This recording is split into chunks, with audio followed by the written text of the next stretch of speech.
और चलिए शुरुआत अहम खबर के साथ, जहां जम्मू कश्मीर का यूनियन बजट राज्यसभा ने लोकसभा को वापस भेज दिया है। वित्त वर्ष 2023-24 का बजट वापस भेजा गया है। पिछले सप्ताह लोकसभा में ये पास हो गया था।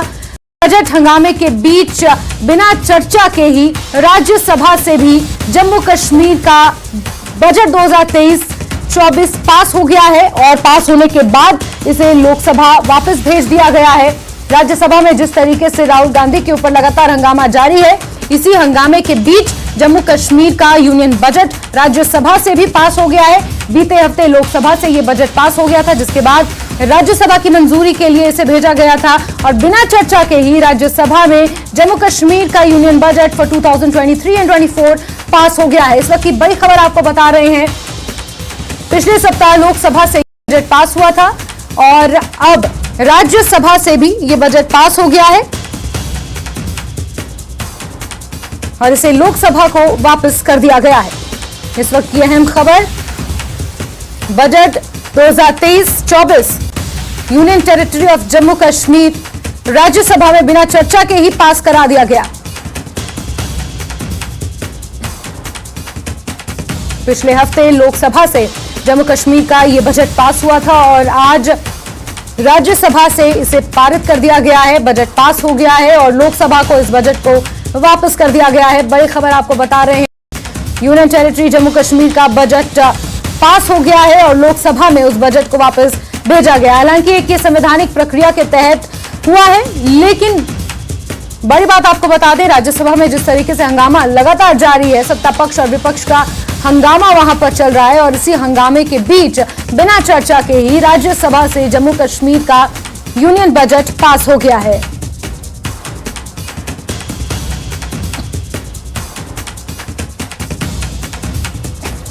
बड़ी खबर आपको बता रहे हैं, जहां लोकसभा को वापस कर दिया है राज्यसभा ने जम्मू कश्मीर का ये यूनियन बजट।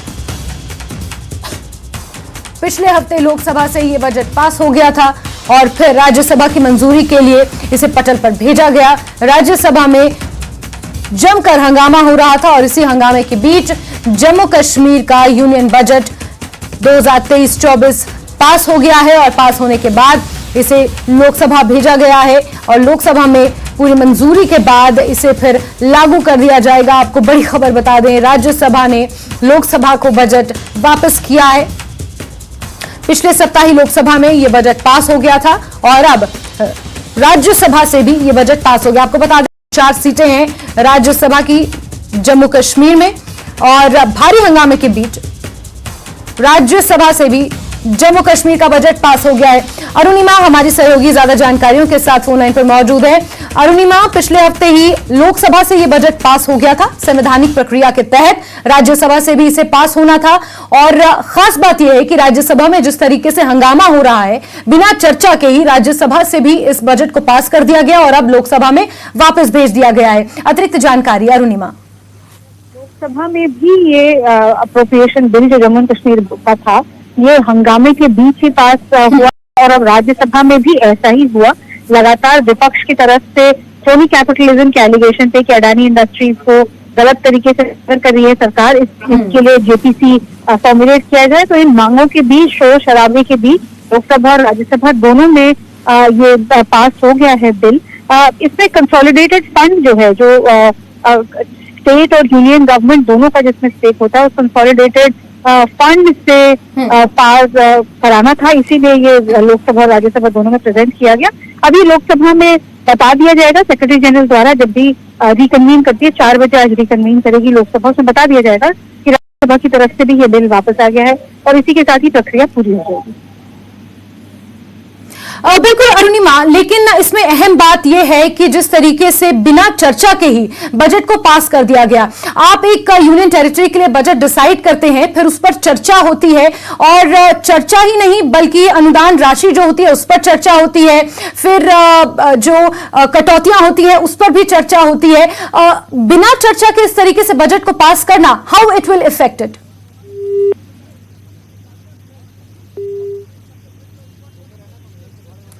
चलिए, हमारे सहयोगी अरुणिमा से संपर्क करने की हम कोशिश दोबारा तो आपको बड़ी खबर बता दें कि लोकसभा से भी हंगामे के बीच ही जम्मू कश्मीर का यूनियन बजट पास हुआ था। उसके बाद राज्यसभा उस बजट को पास करने के लिए भेजा गया। बिना चर्चा के ही राज्यसभा में भी ये बजट पास हो गया और इसे लोकसभा में वापस भेज दिया गया है। अब विस्तार से इस पर चर्चा के बाद आपको बता दें कि ये बजट लागू हो जाएगा, लेकिन बड़ी खबर आपको बता दें कि राज्यसभा में भी भारी हंगामे के बीच ये बजट पास हो गया है।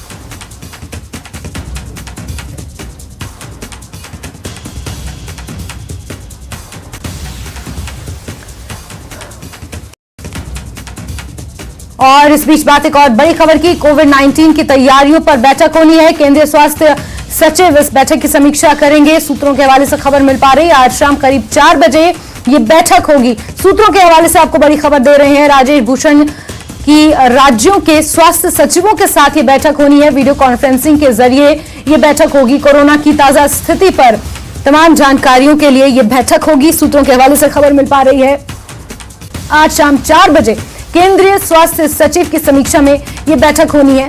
जिस तरीके से कोविड के मामले लगातार बढ़ते जा रहे हैं, कोविड एक बार फिर से दस्तक देने के कगार पर है और 24 घंटे के अंदर 1500 से भी ज्यादा कोरोना के मामले सामने आए हैं। इसी के मद्देनजर एक अहम बैठक रखी गई है। आज शाम करीब 4 बजे ये बैठक होनी है। सीधे रुख करेंगे हमारी सहयोगी फराह का ज्यादा जानकारियों के साथ इस खबर पर जुड़ी हुई है। फराह, लगातार बैठकों का दौर अब शुरू हो चुका है और इससे अंदाजा लगाया जा सकता है कि कोरोना एक बार फिर से हमारे देश में दस्तक दे चुका है। जिस तरीके से लगातार केसेस में वृद्धि हो रही है और इसी के मद्देनजर आज शाम 4 बजे एक अहम बैठक रखी गई है। क्या कुछ मुख्य एजेंडा है इस बैठक का? क्या अतिरिक्त जानकारियां मिल पाई हैं इस बैठक के हवाले से? फराह, जैस्मिन, तेजी से जो है रफ्तार जो है वो बढ़ती जा रही है। बीते 24 घंटों में 1508 मामले सामने आए हैं, जिसके बाद जो एक्टिव संख्या है वो 10,000 के पार हो गई है और हफ्ते भर में 78% जो है वो मामले बढ़े हैं। तो साफ तौर पर जो बैठकों का दौर है वो जारी है। अभी कुछ दिन पहले पीएम ने हाई लेवल मीटिंग की थी और उसके बाद जो है स्वास्थ्य सचिव ने दोबारा से मीटिंग की थी और आज 4 बजे जो है वीडियो कॉन्फ्रेंसिंग के जरिए जो है वो मीटिंग हो रही है। और आपको बता दूं कि देश भर में 10 अप्रैल और 11 अप्रैल को मॉक ड्रिल होनी है, जिसको लेकर इसमें चर्चा होगी। इसमें जो है राज्यों के सारे हेल्थ सेक्रेटरी जो है वो शामिल होंगे। देखिए, पूरी तरीके से सरकार जो है वो अलर्ट पर है और जो है उनका इरादा है कि ज्यादा से ज्यादा जो है वो तैयारियां की जाए ताकि कोई भी स्थिति जो है वो खराब होती ना नजर आए, क्योंकि जिस तरीके से केसेस बढ़ रहे हैं कहीं ना कहीं चिंता जो है वो बढ़ गई है। देखिए, जो अभी इससे पहले जो मीटिंग हुई थी उसमें भी राज्यों को जो है वो चिट्ठी लिखी गई थी। लिखी गई थी और उन्हें निर्देश दिए गए थे। वहीं अगर हम मॉक ड्रिल की बात की जाए तो साफ तौर पर राज्यों को पहले से टाइम दे दिया गया है और उन्हें बार बार ये कहा जा रहा है कि जल्द से जल्द वो तैयारी कर लें, ताकि चाहे वो बेड्स को लेकर बात हो, वेंटिलेटर्स को लेकर बात हो, चाहे वो दवाइयों को लेकर बात हो और टेस्टिंग पर जिस तरीके से जोर दिया जा रहा है तो वो सारी चीजें उपलब्ध चाहिए। तो इन सारी चीजों की समीक्षा की जाएगी। आज सारे हेल्थ सेक्रेटरी जो हैं वो 4 बजे वीडियो कॉन्फ्रेंसिंग के माध्यम से जुड़ेंगे और अपनी अपनी जो है चीजें बताएंगे कि राज्य में क्या क्या चीजें हैं और किन चीजों की तैयारी जो है वो अभी होनी है। देखिए, दिल्ली में भी लगातार केसेस बढ़े और दिल्ली में कल सरकारी अस्पतालों में मॉक ड्रिल हुई है। तो जिस तरीके से केसेस बढ़ते जा रहे हैं और एक्टिव संख्या जो है वो लगातार बढ़ती जा रही है, उसको लेकर जो है वो तैयारियां जो है वो अभी से पूरी कर दी गई हैं। तो 10-11 तारीख को सारे अस्पतालों में ये मॉक ड्रिल होगी और उसी को लेकर जो है वो तैयारियां जारी है। वहीं दूसरी तरफ अगर हम बात करें तो कोरोना का जो ये वेरिएंट है, ये जिस तरीके से वो बढ़ता जा रहा है, फैलता जा रहा है, उसके केसेस लगातार सामने आ रहे हैं। देखिए, अभी पिछले हफ्ते की बात करें तो 1000 तक मामले सामने आ रहे थे, लेकिन अब 1800 से ज्यादा मामले सामने आ रहे हैं और पिछले हफ्ते जो है वो एक्टिव संख्या 7,000 के आसपास हुई थी और वो 10,000 के आसपास चली गई है। तो ये ज्यादा जो है वो चिंता लोगों के लिए भी है और डॉक्टर्स और एक्सपर्ट्स जो हैं वो ये भी कह रहे हैं कि इन्फ्लुएंजा भी जो है वो तेजी से फैल रहा है और इन दोनों के लक्षण बिल्कुल एक जैसे हैं। तो लोगों को जो है वो एहतियात बरतनी है, कोविड प्रोटोकॉल का पालन करना है, क्योंकि जहां पर ये सबसे ज्यादा केसेस पाए जा रहे हैं, जिन राज्यों में पाए जा रहे हैं, वहां पर ये कह दिया गया है कि कोविड प्रोटोकॉल का पालन करें, टेस्टिंग ज्यादा हो, मॉनिटरिंग ज्यादा हो और इसीलिए बार बार जोर दिया कि अगर टेस्टिंग होगी उसके बाद जीनोम सीक्वेंसिंग होगी, जिससे अभी तक पता चल पा रहा है कि जो कौन सा वेरिएंट है, देखिए XBB 1.16 जिसके केसेस सबसे ज्यादा जो है वो देखने को मिल रहे हैं, और यही जो है वो चिंता सबके लिए खड़ी कर रहा है। तो इसी को लेकर पूरी तैयारियां हो रही हैं, और आज जो 4 बजे बैठक होगी उसके बाद जो है वो राज्यों को निर्देश दे दिए जाएंगे कि मॉक ड्रिल से पहले सारी तैयारियां पूरी करनी है और पहले से तैयार होना है, ताकि कोई भी अगर ऐसी स्थिति होती है, इसके मामले और अधिक बढ़ते हैं तो उसके लिए पूरी तरीके से तैयार हुआ जाए। जी बिल्कुल फराह, तैयारियां अभी से प्रशासन द्वारा की जा रही हैं और अलग अलग राज्यों को भी निर्देश देने के लिए वीडियो कॉन्फ्रेंसिंग के जरिए आज ये बैठक होगी। लेकिन कोविड के साथ साथ H3N2 वायरस भी बहुत ज्यादा फैल रहा है और ऐसा बताया जा रहा है कि इन दोनों के सिम्टम लगभग सिमिलर है।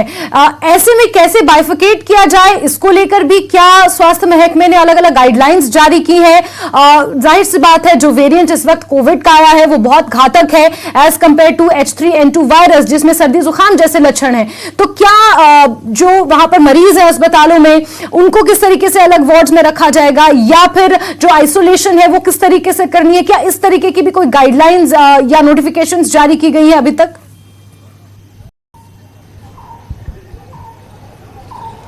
देखिए जैस्मिन, H3N2 4 प्रकार के होते हैं, और इस टाइम जो अभी जो इन्फ्लुएंजा के जो 4 प्रकार है उसमें से सबसे ज्यादा H3N2 और H1N1 जो है वो सबको परेशान कर रहा है, और इसके लक्षण बिल्कुल कोविड जैसे हैं। इसमें भी जो है तेज बुखार आता है और खांसी होती है, और लोगों को जो है वो बॉडी में पेन होता है। इसलिए बीच में जो लोग हैं वो डिफ्रेंशिएट नहीं कर पा रहे थे, अपने लक्षणों को नहीं समझ पा रहे थे, और उसके बाद जो है वो फ्लू टेस्टिंग कराई तो उसके बाद कोविड के मामले भी बढ़ने लगे। तो ये दोनों चीजें जो है वो लोगों को परेशान कर रही थी, क्योंकि बीच में कोविड की टेस्टिंग नहीं हो रही थी और लोग को समझ नहीं पा रहे थे कि वो 10-10 दिन तक दवा ले रहे हैं, उसके भी वो ठीक क्यों नहीं हो पा रहे हैं। तो इसको लेकर भी जो है वो राज्यों ने निर्देश दिए थे कि अगर हम महाराष्ट्र की बात करें तो महाराष्ट्र में XBB 1.16 के 105 मामले अभी तक पाए गए थे, और H3N2 से भी वहां पर मौतें हुई हैं।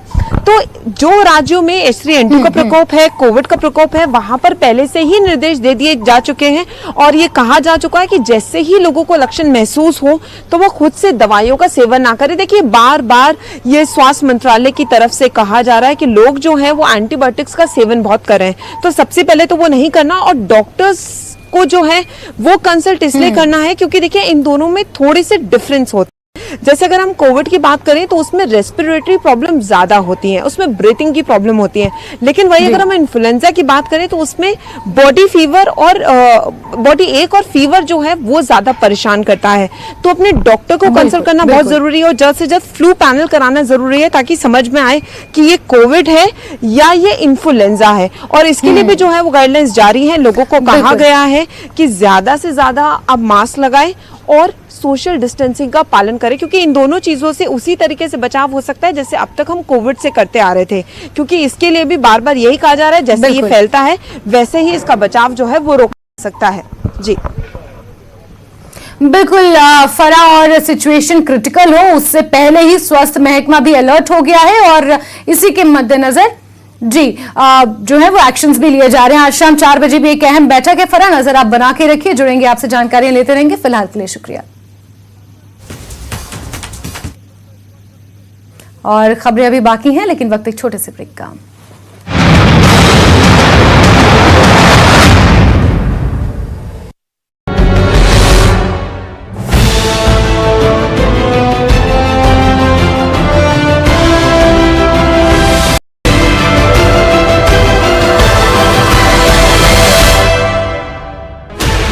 Sixteen channels, 15 languages, 26 states, 1,200 plus reporters, 67 plus crore viewers. India's largest news network, News 18 Network.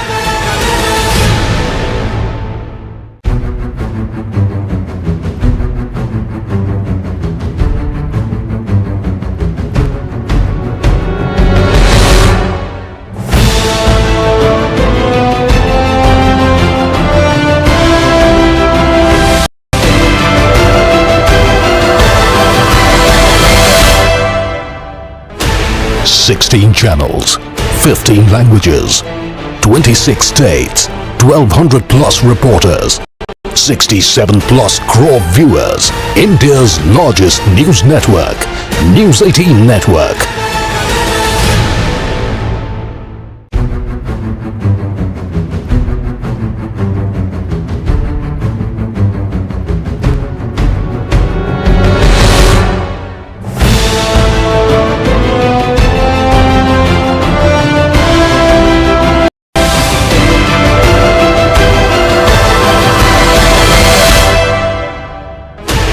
16 channels, 15 languages, 26 states, 1200 plus reporters, 67 plus crore viewers. India's largest news network, News 18 Network.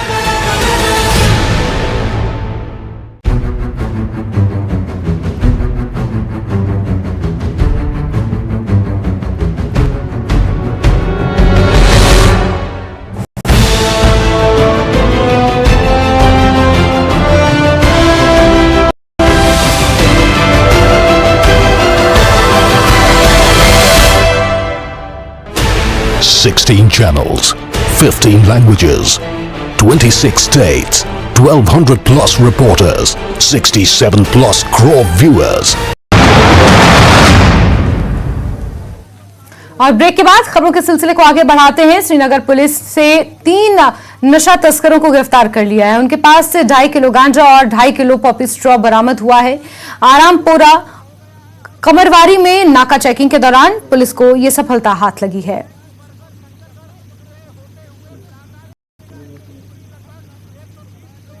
Jammu Kashmir में एलजी प्रशासन जल्द ही जम्मू कश्मीर के गरीब लोगों को जमीन और आवास उपलब्ध कराने के लिए एक कानून लाएगा। जम्मू कश्मीर के उपराज्यपाल मनोज सिन्हा ने कल जम्मू में एक कार्यक्रम के दौरान कहा कि प्रशासन कानून बनाने जा रहा है। इसके तहत जिन गरीबों के पास जमीन नहीं है उन्हें घर बनाने के लिए जमीन उपलब्ध कराई जाएगी और उनके घर भी बनवाए जाएंगे।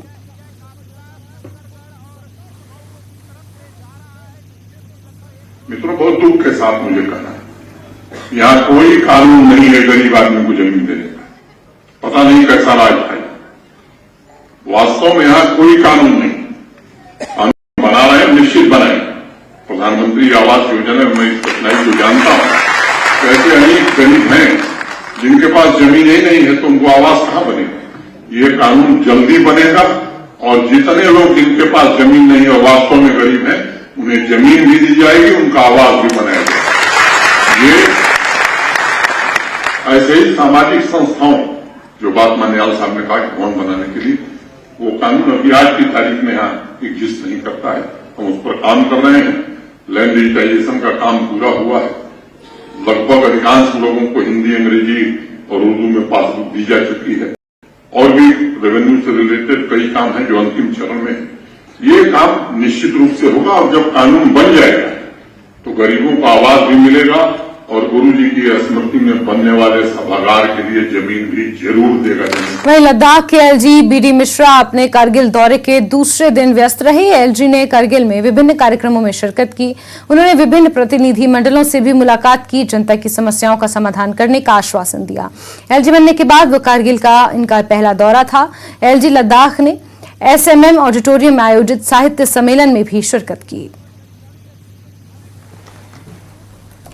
बहनों, मुझे बड़ा ताजुब हुआ जब कुछ दिन पहले हमारे मित्र, अभी हमारे फ्रेंड हो गए हैं ये फिरोज अहमद खान जी, क्योंकि 3-4 साल में मिला है। बड़े उम्र आदमी है भाई, कमाल के आदमी है और इनके विचार, आइडिया सब बहुत अच्छे हैं, प्रोग्रेसिव आदमी। तो 2-3 बार मिले हम। तो जब इन्होंने हमको इनवाइट किया और कहा कि आपको आना है लद्दाख लिटरेरी कॉन्फ्रेंस में, मुझे ताजुब हो गया। मैं बताऊं क्या, मैं 3 स्टेट का गवर्नर रह चुका हूं और अभी 6 साल हो गए। हमको लिटरेरी कॉन्फ्रेंस के लिए किसी स्टेट में नहीं बुलाया। जम्मू के सुभाष नगर इलाके में शिव मंदिर में 26 और 27 मार्च के दरमियान रात को मंदिर में चोरी हुई। चोर मंदिर की गेट का ताला तोड़कर दान पेटी में से 60,000 रुपए लेकर रफू चक्कर हो गया। पुलिस ने मामला दर्ज कर आगे की कार्रवाई शुरू कर दी है। चोरी का सीसीटीवी फुटेज भी सामने आया है।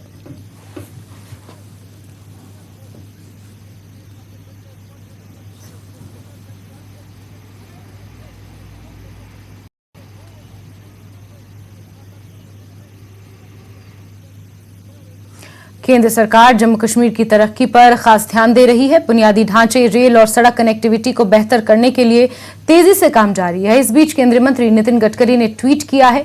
उन्होंने ट्वीट में लिखा है कि जम्मू कश्मीर में कनेक्टिविटी बढ़ाने के लिए सरकार ने 332 करोड़ रुपए की राशि को मंजूर किया है। ये राशि शोपियान बाईपास के लिए जमीन हासिल करने के लिए मंजूर की गई है।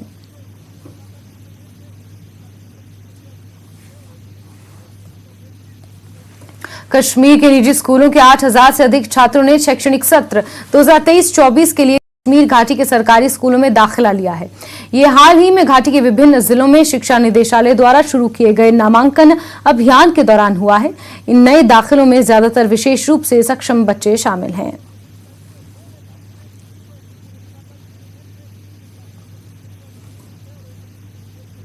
देश भर में चलाए जा रहे नशा मुक्त अभियान के अंतर्गत आज पुंछ पुलिस की तरफ से पुंछ में रन फॉर यूनिटी का आयोजन हुआ, जिसमें सैकड़ों की संख्या में पुलिस जवानों, युवाओं, खिलाड़ियों और स्कूली बच्चों ने हिस्सा लिया। एक साथ दौड़ते हुए लोगों को नशे से दूर रहने का संदेश इन्होंने दिया। इस रन की अध्यक्षता वसीम अहमद ने की। वसीम अहमद ने लोगों से अपील की कि वो पुलिस के साथ समाज को नशा मुक्त बनाने में सहयोग करें। चाहे वो ऐसे रन फॉर यूनिटी के माध्यम से हो, डिबेट कंपटीशन कर रहे हैं, स्कूल्स में और भी अवेयरनेस कैंप्स जो हैं हम तरह तरह के ऑर्गेनाइज करते हैं।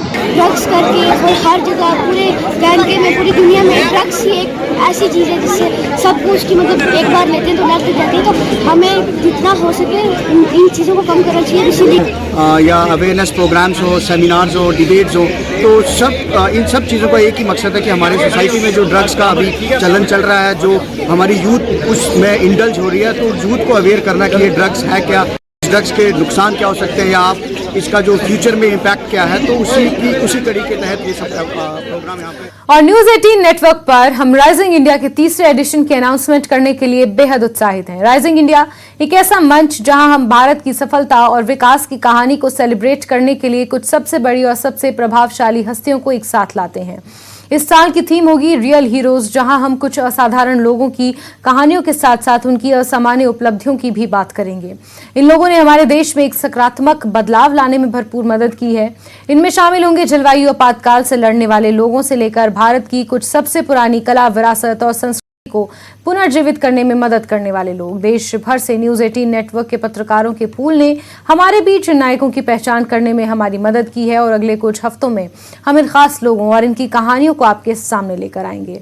आज हम आपके लिए दिलीप कुमार रविदास की कहानी लेकर आए हैं, जो झारखंड में जल संरक्षण के हिमायती रहे हैं। देखते रहिए इनकी एक झलक।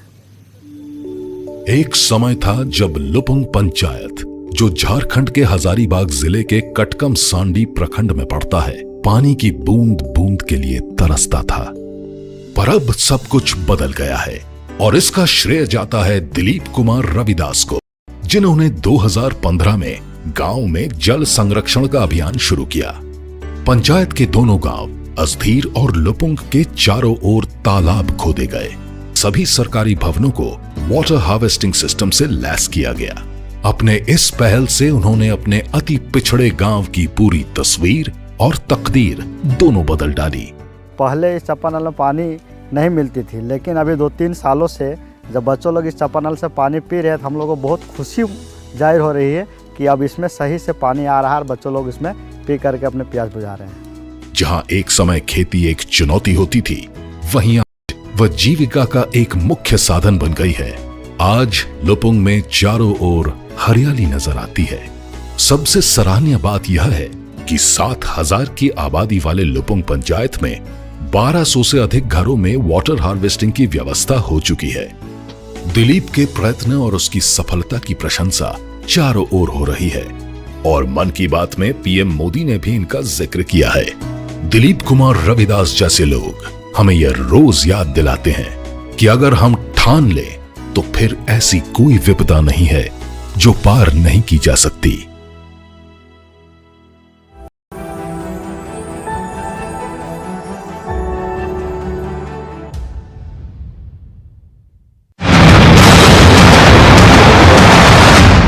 राइजिंग इंडिया का मेरे लिए मतलब है देश के 125 करोड़ लोगों के स्वाभिमान का राइज होना, देश के आत्मगौरव का राइज होना। आज पूरा विश्व भारत के इस उदय को, राइजिंग इंडिया को मान दे रहा है, सम्मान दे रहा है। ये राइजिंग इंडिया की एक ऐसी तस्वीर है जिस पर हर हिंदुस्तानी को गर्व होगा। Poonawalla FinCorp presents News 18 Rising India Real Heroes। 29 29 और 30 मार्च न्यूज 18 नेटवर्क पर, प्रेजेंटेड बाय